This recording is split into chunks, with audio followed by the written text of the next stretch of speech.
we create music between the notes, or the way to rephrase it so it would be more helpful to your piano playing, we control our fingers, our touch and tone and technique in the space between the notes. This is at the root of piano playing, and the absence of this also causes all sort of playing related injuries and blockages in your way to express yourself and to play effortlessly.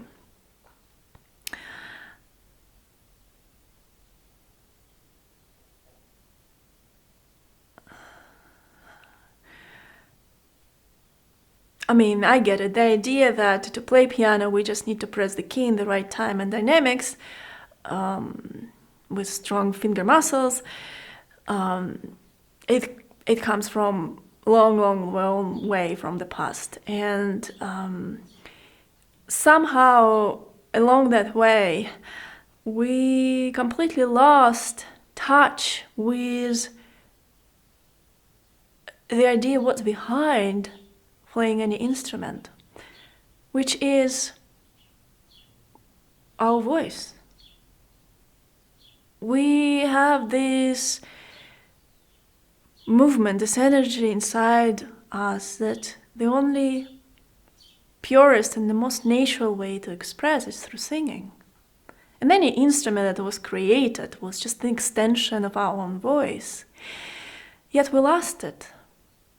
And now it's a good time to remember that and come back to that, because this technique of using our arms and fingers to just express our inner singing is the way to cure all the suffer and all the frustration that we experience in front of the piano.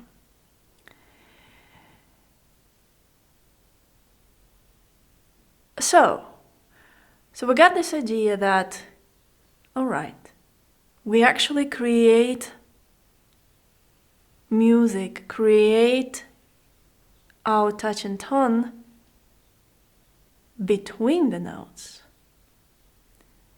And we do it through singing. So how exactly all this works? Because it's a little bit of a very abstract statement. So let me give you an example.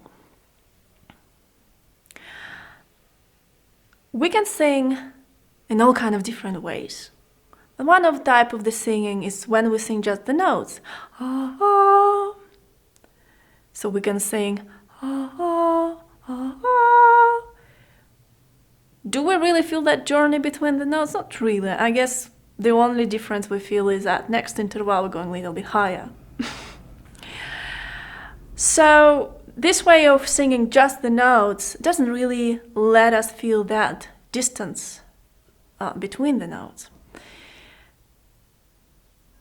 Now we can use a little bit more efficient way of singing.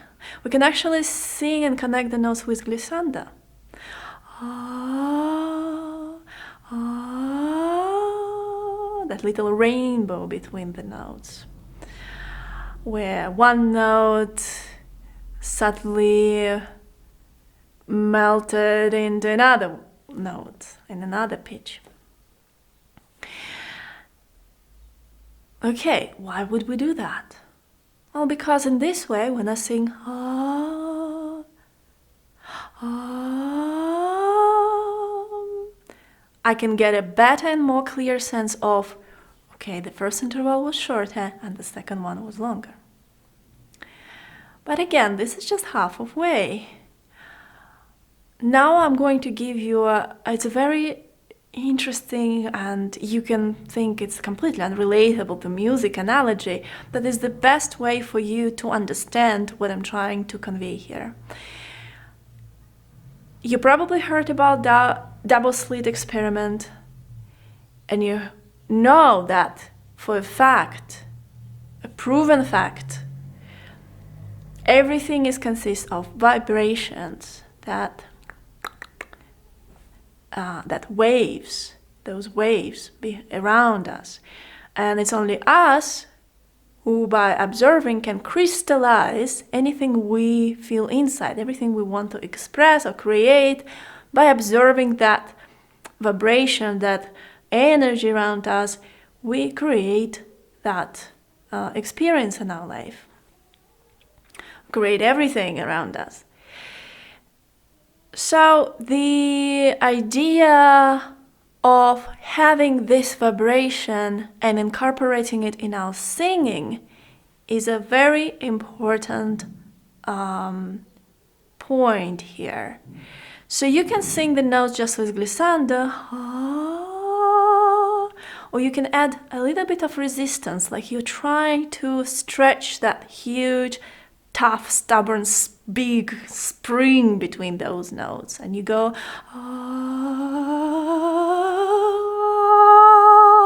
If you notice how that changed my voice, it added that vibration, that vibrato. And in fact, in vocal singing, this kind of singing with glissando and resistance, there's a name for it. It's called portamento, which basically means a carried out, a supported gliss. Instead of they sing and they got that vibrato in their voice. And like I said, you can express so many things. You can, for example, express joy. If you play joyful music, you would intonate or sorrow.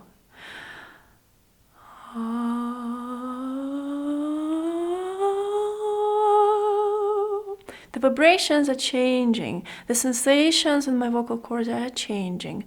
And that will affect the sensations in my fingers. And as a result, it will lead to a different touch. That's another example of how you would control your playing. So, singing, each connection between the notes with glissando and resistance appear to be absolutely essential in controlling our playing. The way exactly it works is that when I feel that vibrato, when I feel that resistance and tension in my vocal cords, that echoes, that resonates with ligaments that are responsible for finger movement right here in the palm. And so I ended up being able to play with relaxed hands, and yet I only activate exactly amount of muscles or effort that is needed to press the key in exactly the way I want it to be pressed, and yet keep my body absolutely relaxed. If you don't know that that's the way to control it, then as a result, if your teacher asks you to express emotion or phrasing or control your touch, especially if you want to play soft, you don't really know how to do it. To be able to control your touch and create that tone, you will probably end up just tensing your whole body and carrying that compulsive strain in your whole nervous system. Which, by the way, leads to unhealthy tension. Speaking about playing with healthy tension versus unhealthy tension. So unhealthy tension is when you believe that you try to control your playing just with your body.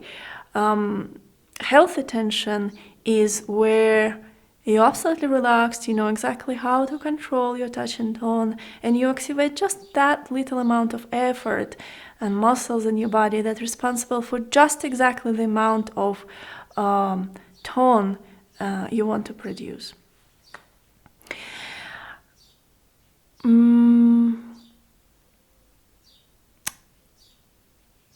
Usually when I share this knowledge, I got instant reply and question. So, okay, you're saying that you play this way while internally singing always. So how do you play something fast?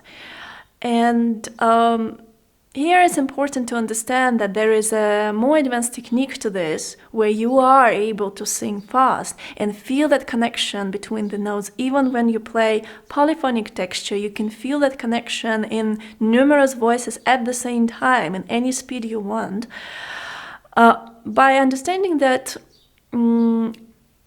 you can vocalize, let's make an experiment. So you can sing the same way with resistance and glissando, but just vocalize the notes themselves. Internally, without actually singing out loud, you can still feel that resistance and glissando. So, for example, I'm not just singing the notes, I'm not singing the right pitch. I'm actually feeling that connection. Now, watch how I'm gonna speed up.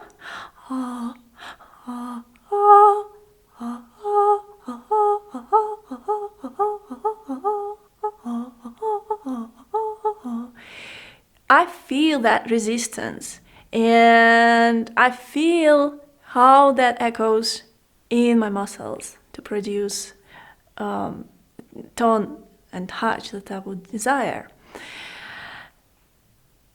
I wish there would be a way to actually kind of x-ray internal singing of any pianist when they play. You will probably find out that the best pianists out there, they're constantly singing. If you look closely at their faces and the throat, you will feel that they reach the note before they actually touch the key internally through the singing. You will feel that energy on their faces and around the throat area. So creating and controlling music that you want to create between the notes through internal singing, when you sing with glissando and resistance, portamento, is at the root of piano playing, has to be. And I hope more and more people will realize it and will start incorporating and developing this technique. And if you're a teacher, you have to show your students how to develop this ability. The best students I had, which I could address as, well, naturally gifted or naturally musical, they had no problem with singing. They always sing correct pitch, they can feel the distance, and it comes to them, I don't know, effortlessly. But most of us need to understand, rethink this idea of piano playing, and understand that everything you are going to say in front of the piano has to first go through your own voice and through your singing.